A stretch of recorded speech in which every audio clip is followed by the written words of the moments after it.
Hindi pala niya sinabi sa'yo na ano, binigyan siya ng 1,000 para sa'yo. Hindi yan pala niya binabanggit sa'yo. Ate mahalin. Hindi. Ha? Pero nayayayan niya ako. Ako lang umayaw. Dahil ako galit nun eh. Ba't ba kayo nag-away nun? Pero dapat mama sinasabi niya, nagpadala si Mahalin ng 1,000. Eh, kasi pag ako nangungutang, ako hinihigpitan. Ako nagbabayad. Pag naman ako Hindi naman sa kanya tindahan yan eh. Pag oo nga, Michael. Pag oras na ako may pera, doon bumabagsak, hindi naman sa iba. Kaya nga. Pero unawa ko pa rin. Tama mo, kumita ako ng ganyan. Oh. Bayad, bili, ganito. Nagpapahirap ba akong pera. Pero dapat sinasabi niya na. Pero,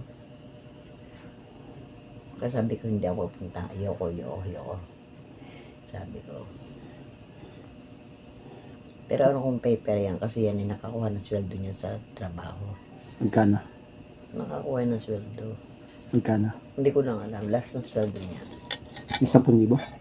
Wala. Wala. Oh, kaya, niyayayan niya ako. Sabi ko hindi ako babalik. Pero mama, nagpadala si Tita Mahalin ng 1,000. Oo nga. Ngayon. Ang inano ko lang, pinapatanong ni mami kung natanggap mo. Hindi. Ngayon, ayoko pumunta dahil ako'y galit, hindi ako nainig. Siyempre, nasa isip ko naman noon, ako'y ba't nga ba ako magmamalaki? Eh, hindi rin ako nakain. Hindi ka rin nakain.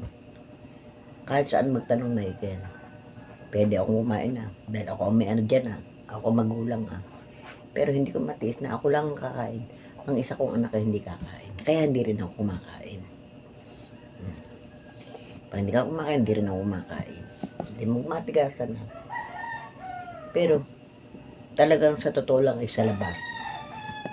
Pero nitong mga panahon na, napilitan na akong kumain. Kasi, magmamalaki ka walang mangyayari. Ang tagal pa ng pera ko.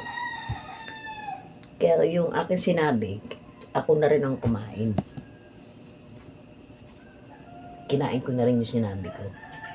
Dahil hindi ko pinanindigan. Gutom na ako O ano gagawa ko? Pero dapat mama. Ngayon, nagkaayos naman na kami. Okay na uli. Kaya ako unawa ko pa rin. Pero hindi ko alam na yan pala nagpadala ng pera, hindi sinabi sa akin. May sa akin, okay pa rin.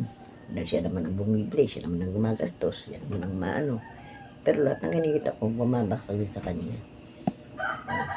Kaya unawa ko pa rin.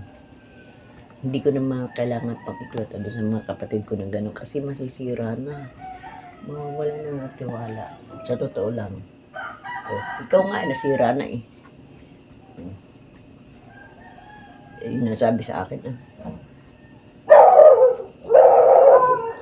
Kasi si Manuel, nagpapadala ng pera kay Marit dahil sa Batangas. Hindi ko niya alam. Hindi ko alam. Si Malin, nagpapadala kay Baunik. Pero hindi lang sabi ko yun sa akin ni Baunik. Pero, pag pumupunta naman dito sa Baunik dito, bumibili naman. Binibigay naman ako ng kung ano-ano. Di parang yun na rin. Ang masama niya na yung talaga ako hindi ako binibigyan Binibigyan din naman ako, ganito. Napaka-hindi naman ako. Pero ang isang bagay hindi sinabi sa akin.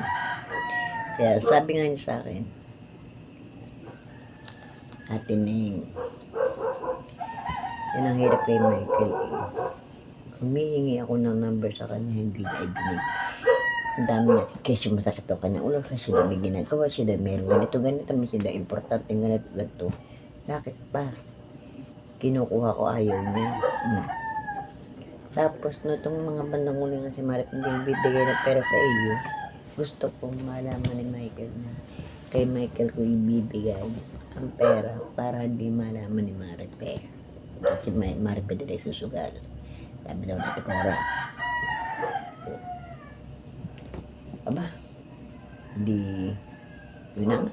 Hindi pa tanda mo na magbibigay daw sabi, Mama, nagpadala siya Si at kita ng pera, 500 eh. Wag daw malalaman ni Marip eh. Kinalaman din di ba ka na sinabi mo? Tapos nung nalaman na mayroon ng Gcash number eh. Nung daw ayaw na ayaw mo. Nung nagka-meron ka daw na ngayon eh. Anong ginawa mo? Sabi daw eh. Ay, ganyan, ganito. Tapos ngayon daw, dadaing-daing ka, utang-utang ka daw ng pera, naniningil ka daw ng mga paninda sa tindahan na ganito, ganyan. Sabi ko, ano ba yan? Oo, ate ko, ate maliit, ganyan.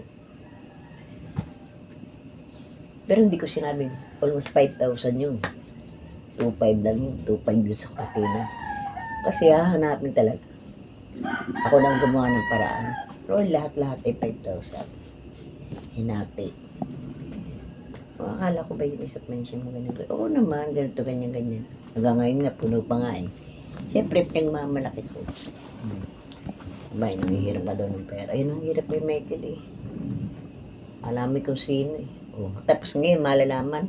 Kinuwento mo sa akin. Binalak mo sila. Kayo din ang may kasalanan, hindi ako. Isipin, gusto ko